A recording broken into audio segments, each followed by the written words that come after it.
काहीही म्हणा, पण स्वतःचे कपडे स्वतः शिवून घालण्यात जी मजा आहे ना, ती दुसरी कुठेच नाही. ₹40 चा कपडा मी दमनमध्ये घेतला होता माहिती आहे. त्याला झाले किती महिने, वर्ष होत आलं असेल. फायनली आज त्याचा म्हटलं शिवूनच टाकूया, मुहूर्तच काढूया. कारण कपड्याची क्वालिटी एक नंबर होती. टिकायला पण खूप दिवस टिकणार होता. पण शिवण्या वाचून राहत होता. नमस्कार. तर चला, मी काजल तुम्हा सगळ्यांचं परत एकदा आपल्या आजच्या व्हिडिओमध्ये अगदी मनापासून स्वागत करते.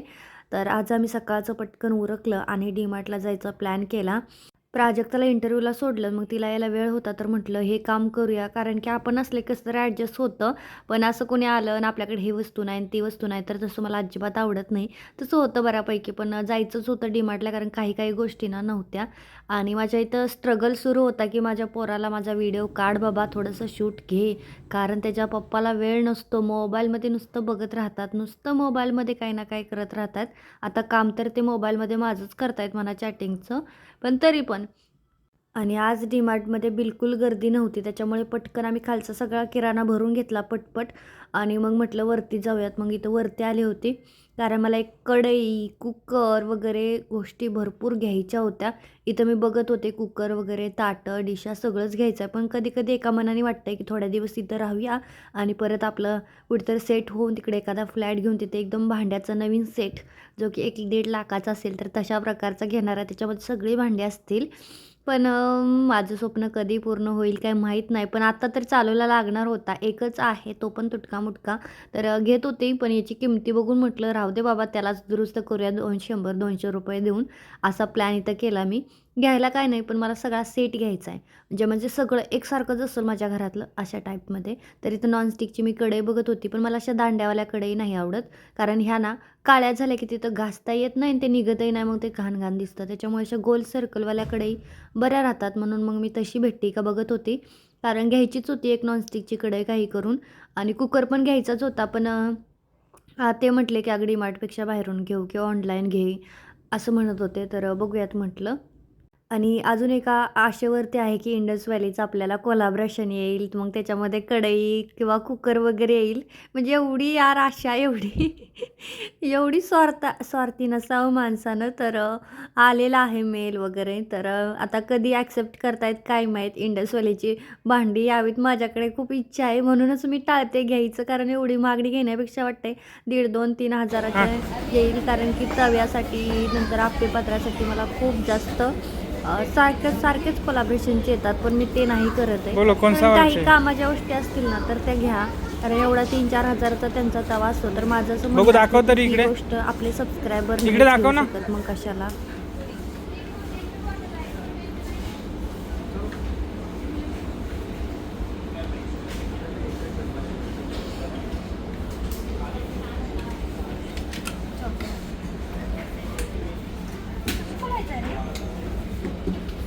डी-मार्टला गेलं ना, मला स्कर्ट खूप आवडतात. कारण मला खूप स्कर्टचं कलेक्शन करायलासुद्धा पहिल्यापासून आवडतं. तर तिथं 2 आम्ही बघितले, एवढे भारी होते ना, पण किंमत ऐकून वाटलं घ्यावं की नको. म्हटलं 100-200 रुपयाच्या कपड्यामध्ये घरी शिवून होईल, घ्यावा की नाही विचार करत होती.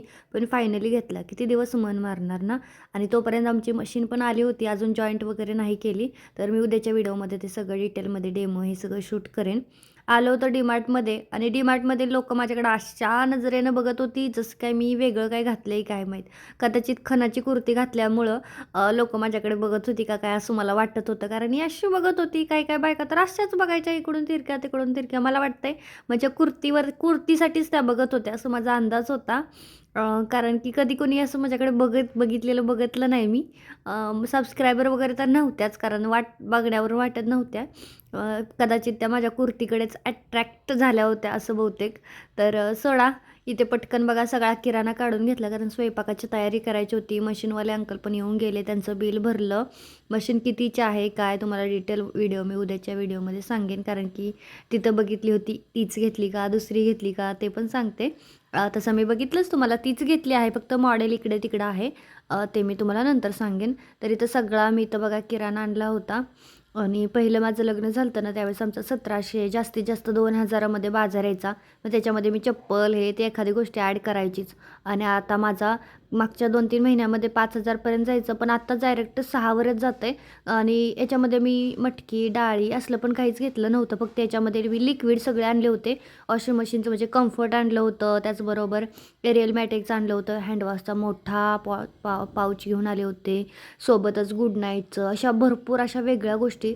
आणि भांडी धुण्यासाठी तर इतक्या वेगवेगळ्या कंपनीचे लिक्विड आणले की मला ती भांडी बघून असं वाटतंय की स्वतः घासलेली बरी. म्हणून आता म्हटलं हिला एक एक वेळ एवढं थोडे दिवस देऊन बघायचं चांगलं लिक्विड, की बाबा कसं घासतायत किंवा आतमध्ये काळं राहतंय का नाही. म्हणून म्हटलं सगळे घेतले. विम बारचं आणलं आहे.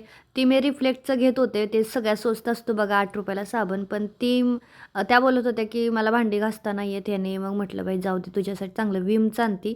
विमचं नळ वगैरे लिक्विड वगैरे अशा गोष्टी आणते म्हटलं. आणि देवासाठी मी फर्स्ट टाईम यावेळेस मी ना वेगळं असं तेल घेतलं आहे. म्हणजे बॉटल, नाहीतर याच्या आधी मी माझं जे स्वयंपाकात वापरते ना तेच मी पॉकेट फोडलं की त्यातलं अर्धं तेल मी देवाच्या किटलीमध्ये ओतून ठेवायची.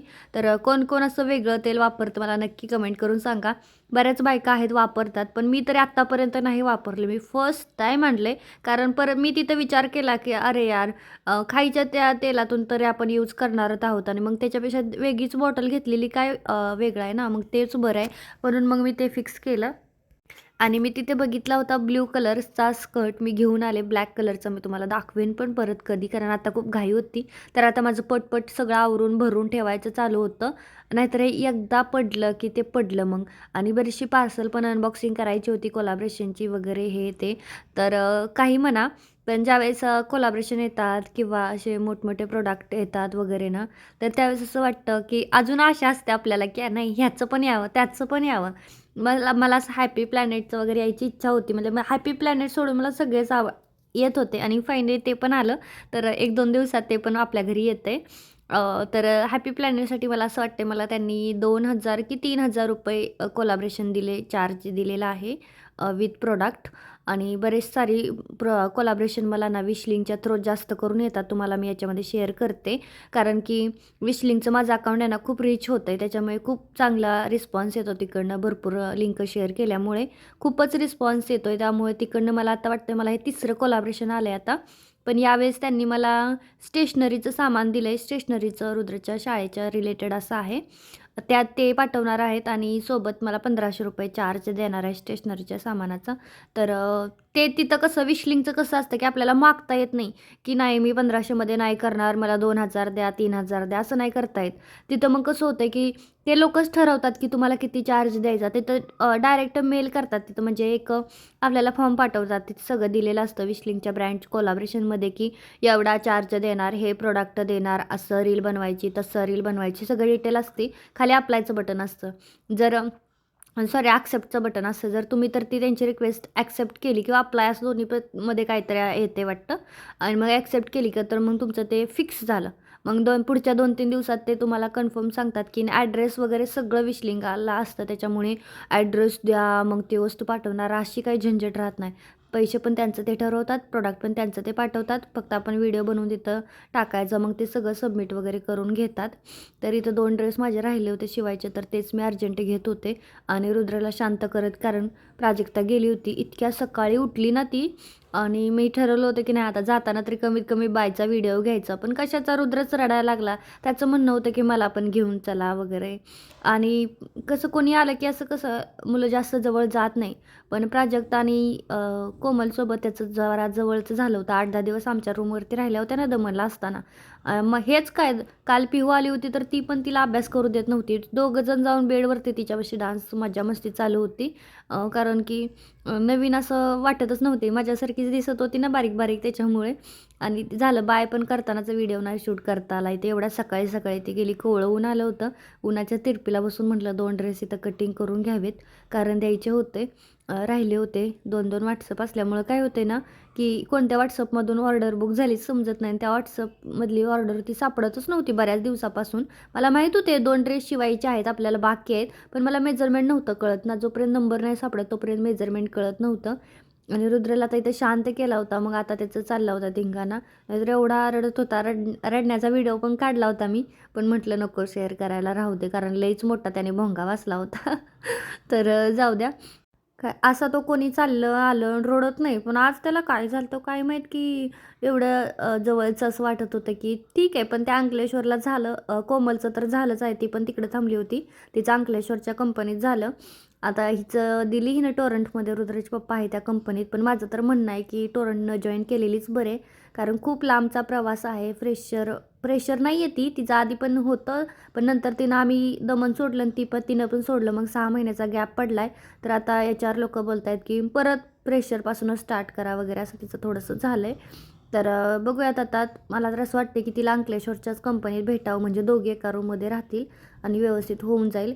इथं दहेजला जरा आहे, जरा खूपच लांब आहे आणि मुलींसाठी तर आणि आधी ती इतकी बारीक आहे ना, की लगेच कंटाळते. "अरे, मला कंटाळा आला" अशी करते. त्यामुळे तिला एवढं सहन होणार नाही, एवढा प्रवास वगैरे ह्या त्या गोष्टी. चला तर इथं बसून माझे दोन्ही ड्रेस कटिंग झाले. सोबत रुद्रला पण आता केलं आहे बरं का, जोरात प्रॅक्टिस चालू. कारण त्याची एक्झाम आहे 31 डिसेंबरपासून की 30 डिसेंबरपासून चालू होते. तर मग आता जोर दिला पाहिजे अभ्यासावर म्हटलं. चला तर आजचा छोटासा व्हिडिओ इथंच थांबवते. आवडला असेल तर लाईक करा, शेअर करा आणि चॅनलला सबस्क्राईब करा. बाय.